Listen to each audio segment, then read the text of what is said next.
morning to everyone. Thank you for being here. My name is Colin McDonald, Assistant Attorney General for the National Fraud Enforcement Division at the Department of Justice.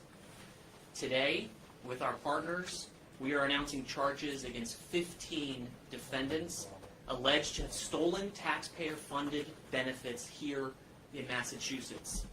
These cases involve stolen benefits ranging from $4,000 to over $500,000.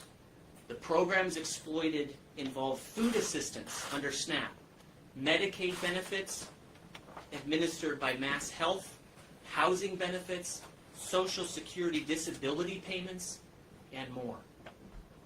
Today's charges allege fraudulent conduct targeting the limited money set aside to help the most needy and the most vulnerable among us.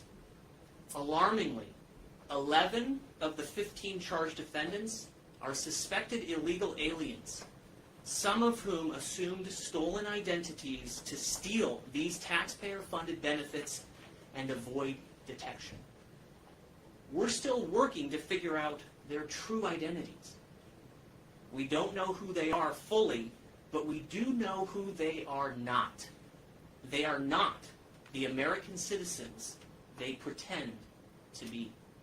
And from that initial lie, the charges today allege that they gained access to the buffet of benefits generously given by the American taxpayer for needy Americans.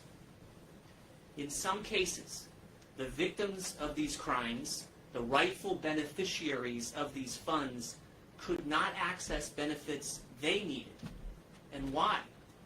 That was because their identities had been stolen and their names had been already used in the programs to steal benefits.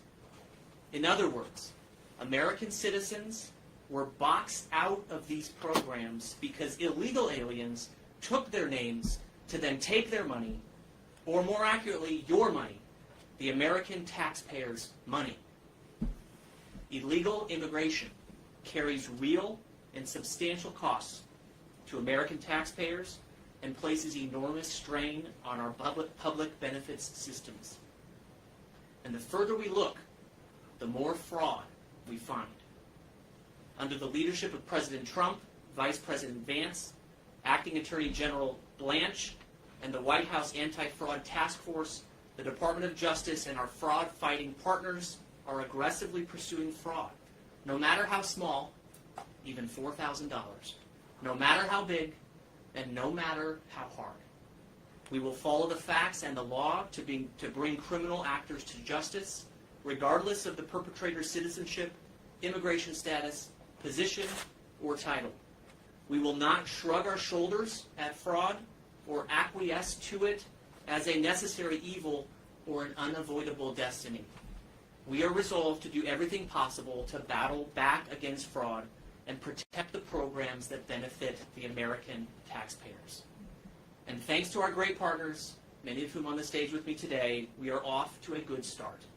In less than 2 months following creation of the National Fraud Enforcement Division, the Department of Justice has announced over 650 major fraud enforcement activities across the country, including major takedowns in Minnesota, California, and Ohio, and here today in Massachusetts.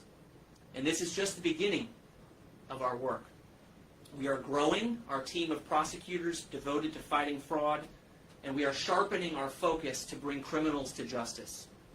As today's results show, these efforts are already paying dividends for the American people. And stay tuned, because we have additional major fraud enforcement activity to announce next week. I want to thank U.S. Attorney Leah Foley for hosting me here today and for her outstanding leadership in the U.S. Attorney's Office here. Leah is one of the most aggressive and most effective prosecutors in the country. Without her resolve and leadership, today's takedown would not have happened. I also thank our law enforcement partners here today who made this operation and these charges possible today. Inspector General Anthony D'Esposito with the Department of Labor, HSI Acting Special Agent in Charge for New England, Jeff Griming, U.S. Department of Agriculture, Office of Inspector General Special Agent in Charge for the Northeast Region, Sharmika Parker, and U.S. Department of Health and Human Services, Office of the Inspector General Special Agent in Charge for the Boston Region, Rob Coviello. Thank you all for being here today, and I'll now turn the podium over to U.S. Attorney Foley.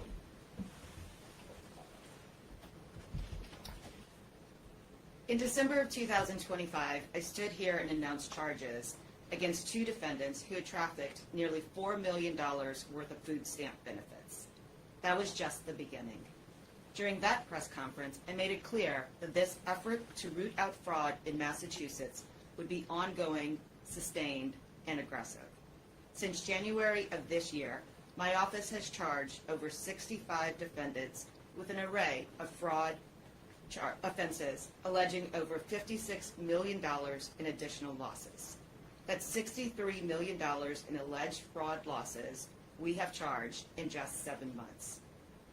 All at a time when many folks are struggling to make ends meet and local and state officials are considering spending cuts to cover constituent services.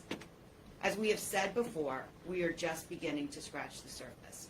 We have dozens and dozens of fraud cases in the pipeline and numerous ongoing investigations involving systemic, large-scale fraud schemes. So I assure you, there will be more coming. But today, we are announcing charges against 15 individuals, and the charging documents provide a snapshot of what is going on in Massachusetts. Unchecked, unbridled, rampant fraud. People stealing taxpayer dollars, lying about their eligibility, and, in many cases, lying even about their own identities. Of the 15 people charged, 11 are suspected illegal aliens who allegedly stole everything from SNAP to MassHealth to Social Security, disability, and unemployment benefits.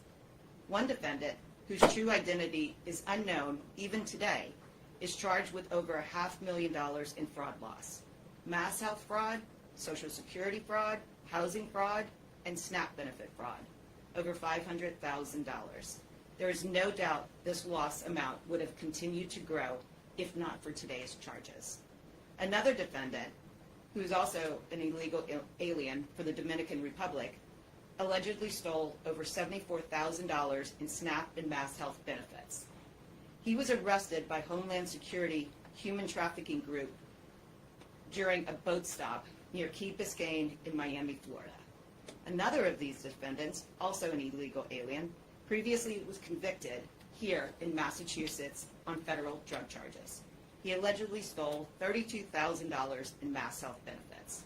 This list goes on and on. These are not one-off cases. They're not clerical errors. These cases are examples of what is actually happening across the Commonwealth every single day.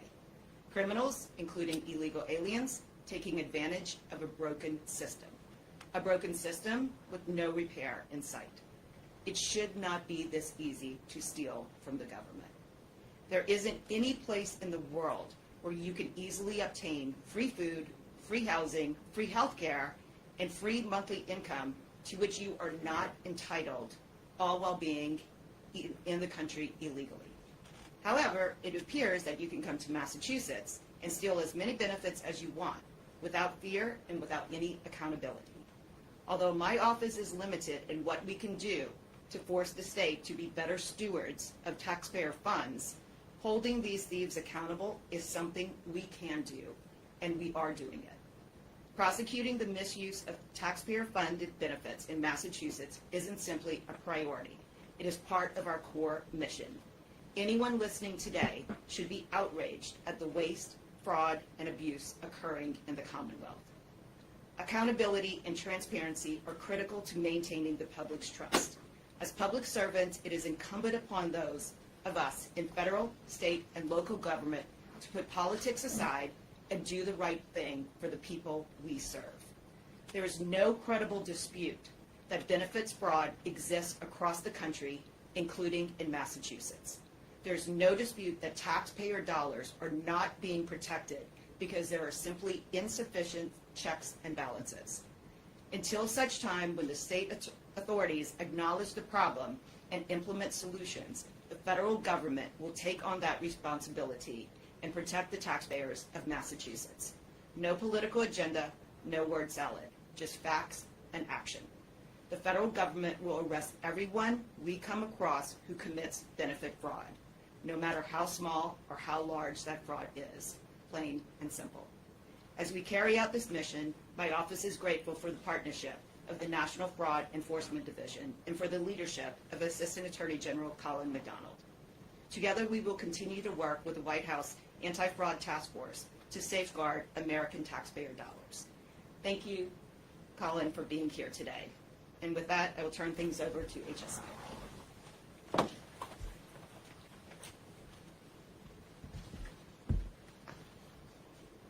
Good morning. Thank you, U.S. Attorney Foley. My name is Jeff Grimming. I'm the Acting Special Agent in charge for Homeland Security investigations in New England. I am proud to stand here today to join Assistant Attorney General McDonald and U.S. Attorney Foley, along with our partners, to announce the results of a fraud surge operation targeting the theft and misuse of government benefits in Massachusetts. Today we are announcing the arrest of individuals alleged to have stolen the identity of law-abiding U.S. citizens for the purpose of stealing from government-funded benefit programs. In a short time, we've uncovered well over $1 million in fraud, and we're just getting started. Thousands of U.S. citizens are victims of identity theft and furtherance of benefit fraud every year. Homeland Security Investigations, with our National Document and Benefit Fraud Task Force, is working to bring these thieves to justice. In response to identifying serious fraud in Massachusetts, HSI has significantly increased our resources dedicated to rooting out these pernicious fraudsters. With the commitment of resources, HSI is making real progress dismantling identity document dealers, finding government benefit fraudsters, and arresting those who are stealing from government taxpayer-funded programs.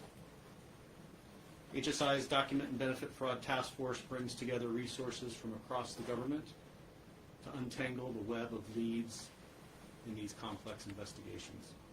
Remember, these are not victimless crimes. Real people's lives are impacted by benefit fraud and identity theft. These thieves are stealing funds meant for those in real need.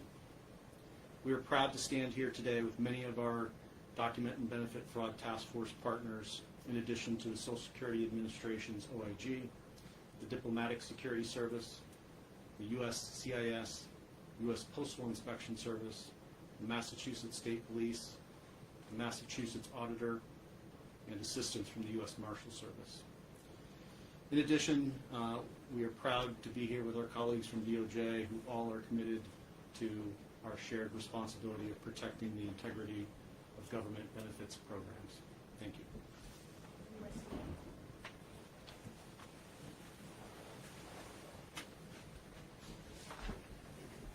Good morning. My name is Sharmika Parker. I'm the Special Agent in charge for the U.S. Department of Agriculture's Office of Inspector General here in the Northeast region. The diligent work of the investigative teams have led to multiple arrests over the past 2 weeks. The defendants in these cases are charged with utilizing fraudulent means to steal government benefits, to include SNAP benefits that they were not entitled to. These charges should serve as a deterrent to those who intend to commit SNAP fraud and other benefits fraud. The integrity of the program remains to be an investigative priority for USDA OIG, and we will continue to help deliver justice and protect taxpayer dollars. On behalf of Inspector General John Wonk, we commend the hard work of the entire investigative team, and we appreciate the collaboration between our partners. We thank the U.S. Attorney's Office for their continued support and focus in seeking justice. Thank you. Thank you, Jess. Good morning. My name is Roberto Coviello. I'm the Special Agent in charge for the U.S. Department of Health and Human Services Office of Inspector General here in New England. First off, I just want to thank our partners, U.S. Attorney Leah Foley, the Homeland Security Document and Benefits Fraud Task Force, and all the partners that are up here today as part of that task force. It's one of the best in the nation, and we're fortunate to be a part of that group. Today we're here to address alleged criminal schemes in which falsified information and stolen identities were used to access taxpayer-funded government benefit programs. This type of criminal activity diverts critical funds away from the individuals and communities that these programs are intended to support. In the case of Medicaid enrollment fraud, it also mines the integrity of our nation's healthcare system. It also inflicts a serious issue for some of these folks who have their identities stolen. They end up with compromised medical records, and they end up spending years trying to fix their identities. The U.S. Department of Health and Human Services Office of Inspector General remains unwavering in our commitment to protecting the integrity of the Medicaid program. Every fraudulent dollar paid out through these schemes is a dollar taken from those who are truly entitled to these programs. And as we've demonstrated here today, we will not allow that theft of taxpayer funds to go unanswered. Thank you.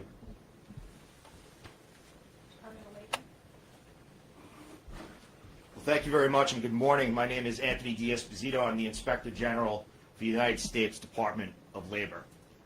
In the past 17 months, President Trump and his administration has secured our border. But cases like we're hearing about today tell us the toll of allowing over 15 million illegals to flood the United States of America and take away resources from our most vulnerable population. Those illegals are still costing the American people each day money, and again, taking benefits from those who need them. Today is a perfect example of how here in America, law enforcement agencies are partnering from the local level up to the federal level. Like the Document Benefit Fraud Task Force, and I'd like to commend the leadership of HSI. But we're also here today with leaders from the Justice Department. Colin McDonald is leading our Justice Department. Leah Foley, the U.S. Attorney here, who have transformed the Justice Department and the collaboration between agents on the street. We need to remind everyone that not that long ago, the very same agents that were working on these cases would present them to U.S. attorneys and be told, sorry, you're not meeting the threshold. Sorry, we're not prosecuting that. And as Colin McDonald has said very clearly, here in the United States of America now in 2026, no fraud is too small, and we will prosecute every fraud, whether it's $4,000 or $400 million. And this is my second time here in Boston in just a short period, and I want to thank the leadership of Leah Foley. It's not very often that a Yankee fan from New York wants to spend that much time in Boston, but I promise you that the more people that we prosecute for fraud, this New Yorker will be in Boston as much as he possibly can. And I also want to commend the leadership of our Commander-in-Chief, President Trump, for putting together the Fraud Task Force. Every day, working together, bringing agencies and prosecutors together to execute precision-defined investigations, to hunt people down, to prosecute them, and to put people behind bars. With the team you have on the stage and with the agents working throughout the United States of America, I will remind the fraudsters that are listening at home, you should sleep with one eye open because we are coming for you. Thank you. Thank you, Anthony. We'll take a few questions if folks have any. Is that how you first became aware of all of this illegal activity that was going on? Legitimate, deserving people were applying for benefits and being denied because they were told, "Oh, you've already been given stuff." Is that how the genesis of it was? So your intuition, sir, is correct. The question being, do we find some of these cases by virtue of others trying to sign up for benefits and then not being able to by virtue of already being in the system? And that's right, sir. That is how some of these cases, at least, come to our attention, where you have someone who actually does need food benefits or someone who actually does need Medicaid benefits or whatever it might be. They will walk in and say, hey, I need to sign up for this particular benefit, I need it, and I think I qualify for it. And they will be rejected because they will say, no, you're double dipping. You're actually on the books In Massachusetts, even though you are seeking benefits in Puerto Rico, you're on the books in Massachusetts. You're already getting benefits. You cannot have these benefits. So that is one way in which we learn of these cases, is folks coming forward to say, hey, I'm certainly not in Massachusetts, but my name is up there, and someone up there is not only obtaining benefits in my name, but is also racking up criminal history in my name, such that there's criminal history in some of these individuals' names that doesn't belong to them, but there might even be warrants in the system for them, among other things that make it exceedingly hard for folks where their identity has been stolen to be able to prove that they are who they are, because someone in Massachusetts has stolen their identity and is stealing the benefits that are really owed to them. Were the 15 individuals in any way connected to one another in a type of criminal conspiracy, or are these just random individuals that you've gone after? So these individuals were identified by our investigative team by virtue of some data analytics and then other witnesses coming forward. I wouldn't speak to any necessarily broader criminal conspiracies at this point. They are charged individually by complaint as individual cases, not as conspiracy cases. We do, though, see expansive conspiracies in this regard and in the benefits fraud space, including international components of criminal organizations who see benefit programs in America as a very soft target to be able to infiltrate. So there are highly sophisticated criminal organizations that are banded together. They'll even coach each other on how to do it. They'll come up with a playbook for how to get in the door. Let's say get in the door with SNAP, which then gives you access to many other benefit programs without any further verification. In the past, that is. Now we are building out those financial security protocols to make sure that that can't happen. And there was an earlier comment about insufficient checks and balances at the state level. Are these federal monies that are just given to the states, and the states administer it all? Yes. I mean, the federal bureaucracy is kind of a big, nameless, faceless entity. So is the state bureaucracy to a degree. Is it because it was just this big bureaucracy administering it that was? Who do you lay responsibility at the feet of? Governor Maura Healey? So I'll answer first, and then I'll have folks jump in as well. So one thing that the American people need to know is that the federal government is very generous in giving millions and billions of dollars to the state to then administer state-run programs, and the state is responsible for verifying eligibility for those programs. So take SNAP, for example. The federal government gives the state of Massachusetts millions of dollars to run their SNAP program. They are responsible, the state of Massachusetts, for verifying eligibility for anyone going onto the SNAP program. We don't have access to those records that would demonstrate whether they are actually applying rigor in that verification process. But as I mentioned before, once they're in the door, once they've been given a SNAP benefit, they essentially now have a passport in the form of a SNAP benefit card that they can take to all the other benefits programs and say, hey, I'm eligible, I'm on SNAP. So even just getting in the door with SNAP through the state-run program gives them access across the board to other benefits programs. And I'll back up and see if my colleagues have additional remarks in that regard. Yeah, I mean, when it comes to the benefits, they are state-run. The federal government gives the money down. And like Colin mentioned, you use SNAP as an example, or you use the unemployment insurance, right?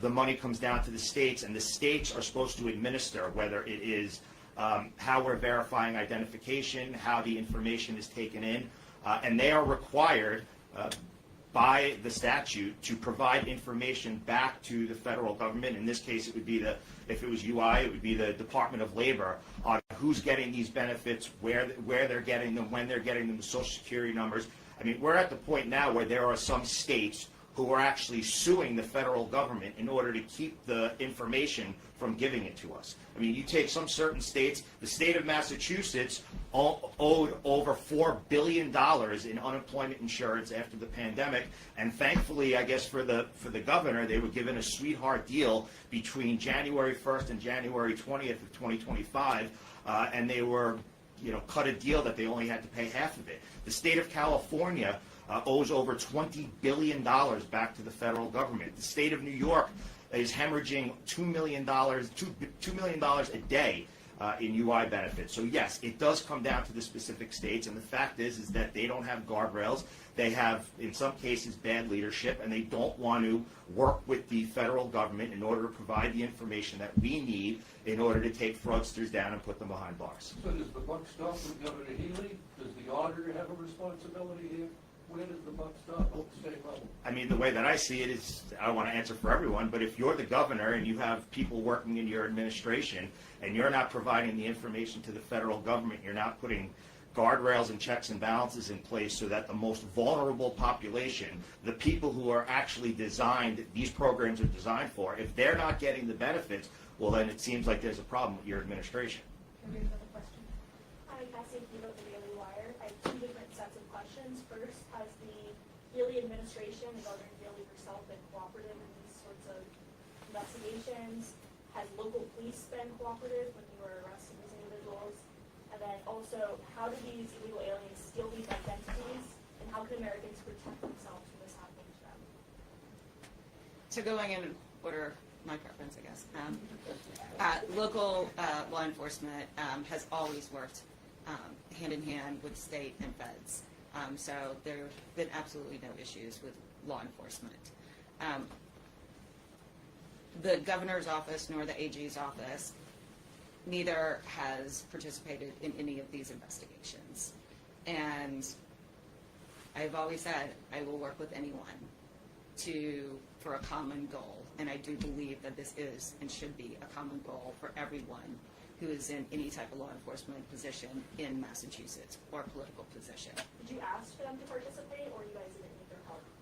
We did not need the governor's help or the AG's help for these investigations, but we would always welcome collaboration and talking about what can be done, not only at the state level, but the federal level as well. Part of the reason that the White House Task Force was created and the Enforcement Division was created is to not only prosecute and hold people accountable who have broken the laws, but also to figure out where there are breakdowns in the system. And those breakdowns are at the local level, the state level, and the federal level. And we are trying to identify all those and shut them out. And I can't remember your last question. It was, how are these identities stolen, and how can Americans prevent their own identities from being stolen? So these identities, we have not uncovered an investigation yet how these identities are stolen. Sometimes they're purchased on the black market. Sometimes they are purchased from people who have document farms, and they've either stolen them or bought like a cache of all these names, and then they start selling them to people who are asking for them. But this investigation yet hasn't determined that. So does the buck stop with Governor Healy? Does this reveal a failure in her administration? Since December, we have made it pretty public, the issues with the SNAP program in Massachusetts and how it is running and the fraud that is being committed. And we have asked for stronger verification in the enrollment process. I don't know if that's happened yet. Until that happens, until they can actually verify that a person who is coming in and saying who they are is the actual truth, then I think the buck is going to continue to stop with her. Someone mentioned earlier Puerto Rico. Are you finding that a lot of the stolen identities are coming from Puerto Rico or any other regions of the country specifically? The Puerto Rican identities, whether they were people who are still living in Puerto Rico or have traveled to Massachusetts or a family here, again, a couple of investigations ago, somebody had purchased hundreds of names online. Some of those were Puerto Rican, and whether these victims and their Puerto Rican identities were complicit in that or not is just something that we haven't uncovered totally yet. And then how do you figure out who these John Does are? Well, we have ideas and hunches, and then we ask the countries where we do believe they are from, in this case, Dominican Republic, for cooperation and through facial recognition and just comparing the documents that we have for them right now with the original documents from the Dominican Republic or anywhere else, we were able to corroborate that the person is the same person. Is there any recourse for, this maybe is a state question, but you said that some of these folks have been convicted of state crimes under these false identities. You know, how do people, is there any recourse for that? So I know that there is a way to like put somebody's true identity into the system, in the seizure system, and whether the state has, if there are any specific avenues that somebody can follow, like if you sort of like on the no-fly list, if your name just matches, and there are certain places you can, or things you can do to try to distinguish yourself from that person. But a lot of times these victims, they don't know. Because unless you get arrested, and they're like, oh, you have 3 prior convictions, you don't know that someone has a conviction in your name. Any other questions? What are you doing to help the victims? Well, one, we will help them to get their identities back and to make sure that if they are applying for any type of benefits, that we will make it clear to who they're applying to that this is the real person. And we will continue to work together to address any of the issues that the victims are facing and try to get them any relief that they need. So if you find a family member who's a victim, what should they do? I think they should contact their local police department or the FBI or local U.S. Attorney's Office if they believe that they are a victim of stolen identity, absolutely. And we will work with them to get their identities back and to make sure that whatever record and trail that somebody else left in their name is somehow expunged.